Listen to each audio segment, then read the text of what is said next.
नमस्कार मित्रांनो, आपल्या जर रानामध्ये जर असं तण झालं असेल आणि कापूस असेल तर आपण गोदरेज कंपनीचे हिटवीड मॅक्स मारू शकता, जेणेकरून ते कापसाला कुठलीही इजा होऊ शकत नाही आणि एकदम सुरक्षित राहू शकते आणि ते कुठल्याही प्रकारे इतर पिकांना हानी करत नाही.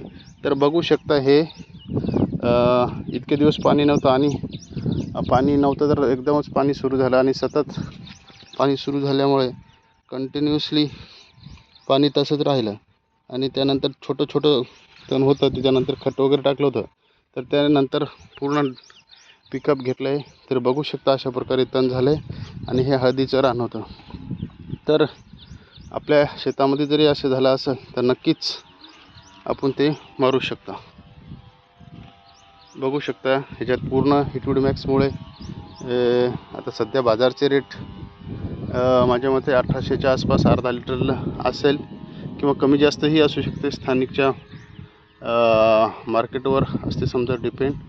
तर बघू शकता हे अशा प्रकारे आपल्याला ते दिसत आहे आणि जेणेकरून याला बाया निंदणं वगैरे शक्य नाही, कारण की निंदायला फार वेळ लागेल आणि हे होईल. याला वखरपाळी पडली नाही, त्याच्यामुळेच हे असं झालं असावं. आणि बघू शकता याच्यामध्ये कापूस तर एकदम चांगल्या स्थितीमध्ये आहे, पण तण हे भरपूर झालेलं आहे. तर आपण इथून पुढे कापसाविषयी चांगली सिरिंज बनवत आहे. त्या सिरिंज पाहण्यासाठी पूर्ण चॅनलला सबस्क्राईब करा, जेणेकरून आपल्याला नवनवीन व्हिडिओ पाहता येईल आणि चॅनलला सबस्क्राईब करता येईल.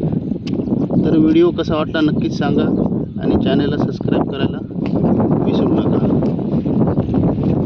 तर अशा प्रकारे आपण तण नियोजन करणं गरजेचं आहे, जेणेकरून कापसातील उत्पन्नामध्ये घट होणार नाही. सध्या सुस्थितीमध्ये आहे आणि उघाड जर झाली त्याला नक्कीच वखरपाळी वगैरे पडली तर चांगल्या प्रकारे आपल्याला याची निगा राखता येईल आणि कापूस एकदम सुस्थितीमध्ये पाहायला आहे. ही घनदाट पद्धतीने कापसाची लागवड झालेली आहे. याच्यामध्ये हे हळदीचं रान होतं.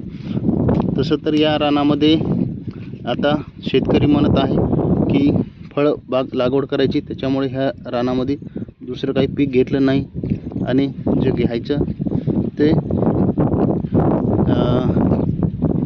कापूस घेतला, जेणेकरून कापसाला थोडं बहुत इकडे तिकडे झालं, 4-2 झाडं उपटले तरी काय होत नाही. त्याच्यामुळे हे तणाची अवस्था झालेली आहे. तर व्हिडिओ कसा वाटला नक्कीच सांगा आणि चॅनलला सबस्क्राईब करा.